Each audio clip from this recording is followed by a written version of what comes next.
Përshëndetje, selam aleikum, paqja e Zotit qoftë mbi ju, të nderuar miq, kudo që jeni anë mban botës.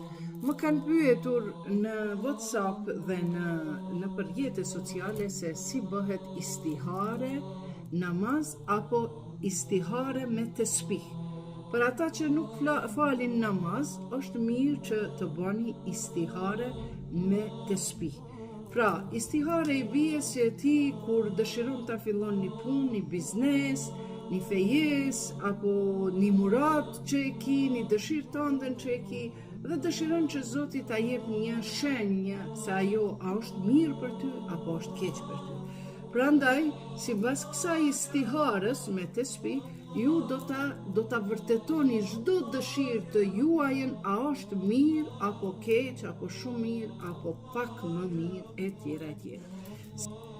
Para se të tregojmë se si bëhet istihare me tesbih, që të na bie Zoti një shenjë, një isharet, ne duhet ta dimë se nëse një herë e bëjmë, dytën herë është e pavlerë. Prandaj fillojmë kështu, e paramendojmë dëshirën që e kemi. Për shembull, për me shit shtëpi, apo për me u shpërngull, apo për me u feju, e keni ofertë, apo për me fillu një biznes, apo për me fitu një projekt, etj. Dhe e mendojmë ato në vete, dhe pastaj fillojmë kështu me salavat e hapim edhe me salavat e mbyllim, sepse çdo punë me laçet, engjëjt janë të caktuar ata që i marrin salavatet. Dhe kështu me salavat edhe lutjen kur dëshirojmë me bë duhet njerë salavat, pastaj prap e mbyllim me salavat dhe dhash Zoti që përmes marrjes të bimit të salavateve, Zoti të na pranoj edhe lutjet tona. Prandaj, kur dëshirojmë ta bëjmë istiharen me tesbih, me ditë, a me kry një punë, a me fillu një punë, apo a me pa se a është e dobishme, apo e dëmshme për neve, ne i marrim kështu në dorë tesbitet. Dhe tesbitet mirë është me qenë ma gjata, pra këto që janë me 33 koka, dhe pastaj e kapim ku të dojmë, dhe nuk shkojmë pra në vazhdim, po kthehemi prap te fillimi. Fillimi është këtu te koka. Dhe pra e marrim ku të duam një kokër të rruz apo kokër të tesbihve, dhe nëse në fund na mbetet numri 1, nishi, se deri në 4 kjo është istiharja, nëse në fund na mbetet numri 1, do me thonë veproja atë punë, nisja asaj pune, sepse është shumë mirë. Nëse na mbetet numri 2, është punë e mirë nëse e bën. Nëse na mbetet numri 3, është punë e mirë, por e vështirë, që ajo punë që dëshiron ti me bë, dhe nëse na mbetet numri 4, atëherë është punë jo e mirë. Pra, istiharja me tesbih ka dalë shumë negative. Pra, mos mu mundo që atë punë ta fillosh apo ta realizosh.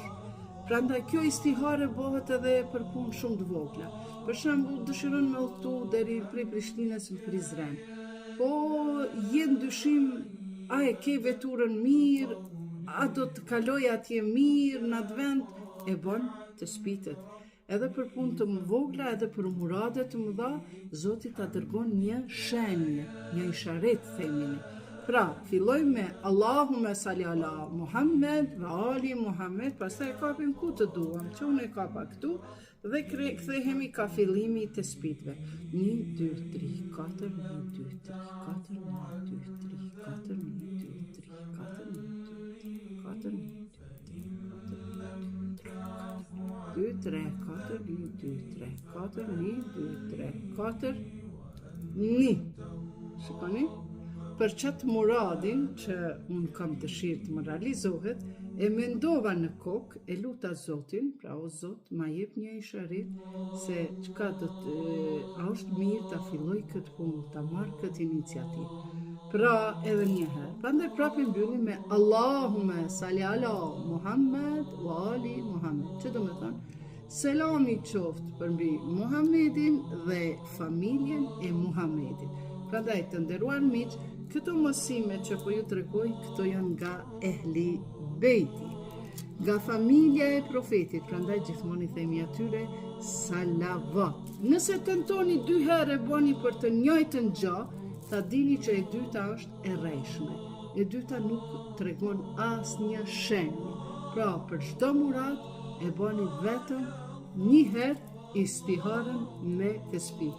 Mos pritoni, ju falenderoj nga zemra nëse bëni follow, like, share, pse jo, edhe favorite.